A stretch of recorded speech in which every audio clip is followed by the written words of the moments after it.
ஒரு கடல் முழு உலகத்தின் வானிலையை மாற்ற முடியுமா? இலங்கையில் மழை பெய்யுமா, வறட்சி வருமா, விவசாயம் பாதிக்கப்படுமா என்பதை கூட ஆயிரக்கணக்கான கிலோமீட்டர் தூரத்தில் இருக்கும் பசிபிக் பெருங்கடலில் நடக்கும் ஒரு மாற்றம் பாதிக்க முடியும். இது கற்பனை கதை இல்லை. இது உலகின் மிகவும் சக்தி வாய்ந்த இயற்கை காலநிலை நிகழ்வுகளில் ஒன்று.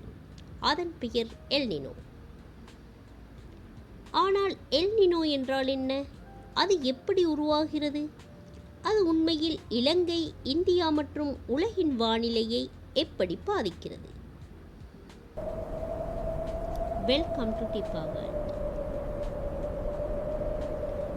ஒரு நிமிடம் கற்பனை செய்து பாருங்கள். நீங்கள் இலங்கையில் அல்லது இந்தியாவில் வாழ்ந்து கொண்டிருக்கிறீர்கள். திடீரென்று ஒரு வருடம் கடுமையான வெப்பம், மற்றொரு வருடம் அதிக மழை, சில இடங்களில் வெள்ளம், சில இடங்களில் கடுமையான வறட்சி. விவசாயம் பாதிக்கப்படுகிறது. மீனவர்கள் கடலுக்கு செல்ல சிரமப்படுகிறார்கள். குடிநீருக்கே தட்டுப்பாடு ஏற்படுகிறது. இவையெல்லாம் நம் நாட்டிலேயே தொடங்கும் பிரச்சினைகள் என்று நினைக்கலாம். ஆனால் உண்மை என்ன தெரியுமா? இவற்றில் சில மாற்றங்களுக்கு காரணம் நம்மிடமிருந்து ஆயிரக்கணக்கான கிலோமீட்டர் தொலைவில் இருக்கும் பசிபிக் பெருங்கடலில் ஏற்படும் ஒரு இயற்கை நிகழ்வுதான். அந்த நிகழ்வின் பெயர் எல் நினோ.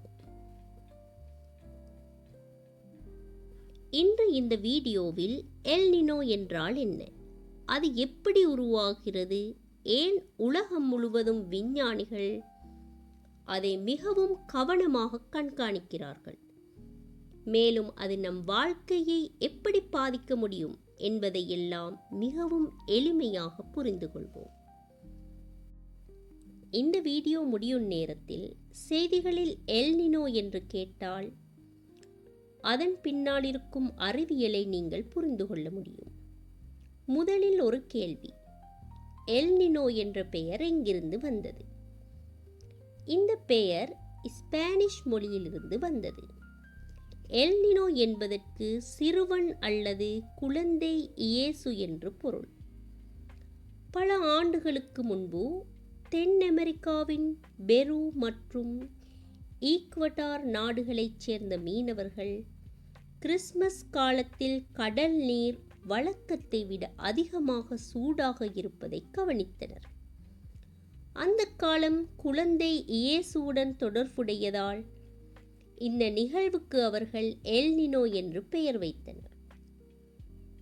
அப்போது ஒரு சாதாரண கடல் மாற்றம் என்று மட்டுமே நினைத்தனர். ஆனால் பல ஆண்டுகள் ஆய்வு செய்த பிறகு இது உலகின் பல பகுதிகளின் வானிலையையே மாற்றக்கூடிய ஒரு பெரிய இயற்கை நிகழ்வு என்று விஞ்ஞானிகள் கண்டுபிடித்தனர். இப்போது இன்னொரு முக்கியமான கேள்வி. எல் நினோ என்பது ஒரு புயலா? இல்லை. இது ஒரு சுனாமியா? இல்லை. இது ஒரு நிலநடுக்கமா? அதுவும் இல்லை.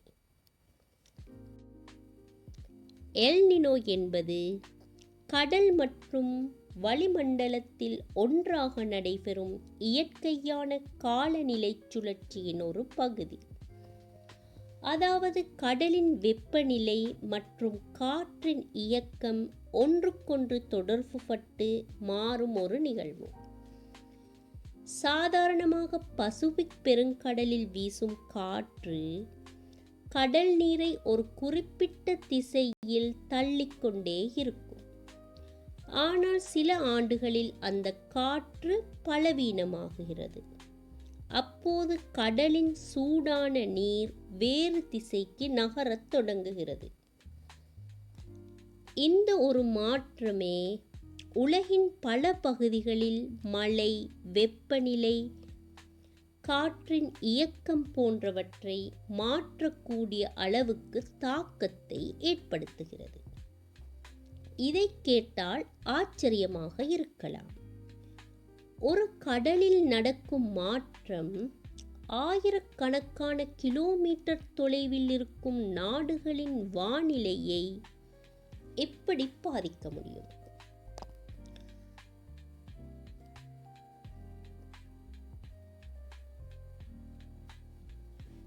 அதற்கான பதிலை மிகவும் எளிமையாக பார்க்கப் போகிறோம்.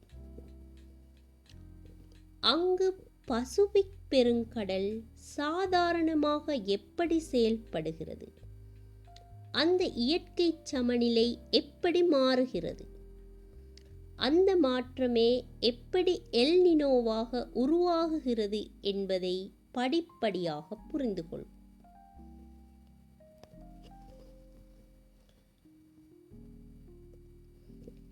இப்போது எல் நினோ எப்படி உருவாகுகிறது என்பதை மிகவும் எளிமையாக புரிந்து கொள்வோம். அதை புரிந்து கொள்ள முதலில் பசிபிக் பெருங்கடல் சாதாரண நிலையில் எப்படி செயல்படுகிறது என்பதை தெரிந்து கொள்ள வேண்டும். பசிபிக் பெருங்கடல் உலகிலேயே மிகவும் பெரிய கடல். இது ஆசியா மற்றும் ஆஸ்திரேலியாவிலிருந்து தென் மற்றும் வட அமெரிக்கா வரை ஆயிரக்கணக்கான கிலோமீட்டர் பரந்து விரிந்துள்ளது. சாதாரண சூழ்நிலையில் பூமியின் சுழற்சி மற்றும் காற்றழுத்த வேறுபாடுகளால் உருவாகும் ட்ரேட் விண்ட்ஸ் என்ற நிலையான காற்றுகள் கிழக்கிலிருந்து மேற்கு பக்கம் தொடர்ந்து வீசுகின்றன.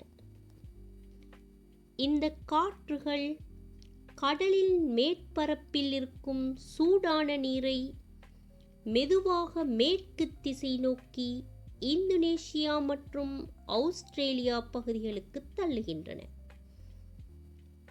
இதன் காரணமாக அந்த பகுதிகளில் கடல் நீர் அதிக வெப்பத்துடன் இருக்கும். சூடான கடல் நீரிலிருந்து அதிக அளவில் நீராவி உருவாகி மேகங்கள் உருவாகின்றன. அதனால் அங்கு அதிக மழை பெய்வது வழக்கமாகும். மறுபுறம் தென் அமெரிக்காவின் பெரு மற்றும் ஈக்வடார் கடற்கரைகளில் சூடான நீர் மேற்கே நகர்ந்ததால் கடலின் ஆழத்திலிருந்து குளிர்ந்த ஊட்டச்சத்து நிறைந்த நீர் மேலே எழுகிறது. இந்த நிகழ்வை அப்வெல்லிங் என்று அழைக்கிறார்கள். இந்த குளிர்ந்த நீர் மீன்கள் மற்றும் பிற கடல் உயிரினங்களுக்கு தேவையான ஊட்டச்சத்துக்களை கொண்டு வருவதால் அந்த பகுதிகள் உலகின் மிகச்சிறந்த மீன்பிடி பகுதிகளில் ஒன்றாக உள்ளன. இப்போது இந்த இயற்கை சமநிலையில் என்ன மாற்றம் ஏற்படுகிறது? சில ஆண்டுகளில் ட்ரேட் விண்ட்ஸ் பலவீனமாக தொடங்குகின்றன. சில நேரங்களில் அவை முற்றிலும் தற்காலிகமாக மாறிவிடவும் செய்யலாம். அப்போது என்ன நடக்கும்? மேற்கே தள்ளப்பட்டிருந்த சூடான கடல் நீர் மீண்டும் கிழக்கு பகுதிகளை நோக்கி நகரத் தொடங்குகிறது. இதனால் பெரு மற்றும் ஈக்வடார் அருகிலுள்ள கடல் நீரும் வழக்கத்தை விட சூடாகுகிறது. அதே நேரத்தில் ஆழத்திலிருந்து மேலே வரவேண்டிய குளிர்ந்த ஊட்டச்சத்து நிறைந்த நீரின் அளவும் குறைகிறது. இதன் விளைவாக அந்த பகுதிகளில் மீன்களின் எண்ணிக்கை குறையலாம். மீன்பிடி தொழிலும் பாதிக்கப்படலாம். ஆனால் இதன் தாக்கம் கடலில் மட்டுமல்ல.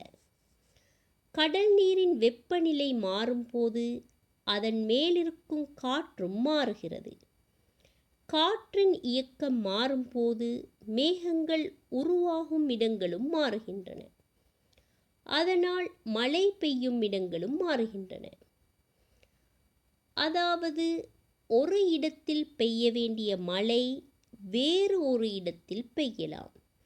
சில பகுதிகளில் வெள்ளம் ஏற்படலாம். சில பகுதிகளில் நீண்டகால வறட்சி உருவாகலாம். இதனால்தான் எல் நினோ என்பது ஒரு சாதாரண கடல் மாற்றம் அல்ல. உலகளாவிய காலநிலையை பாதிக்கும் ஒரு முக்கிய இயற்கை நிகழ்வாக கருதப்படுகிறது.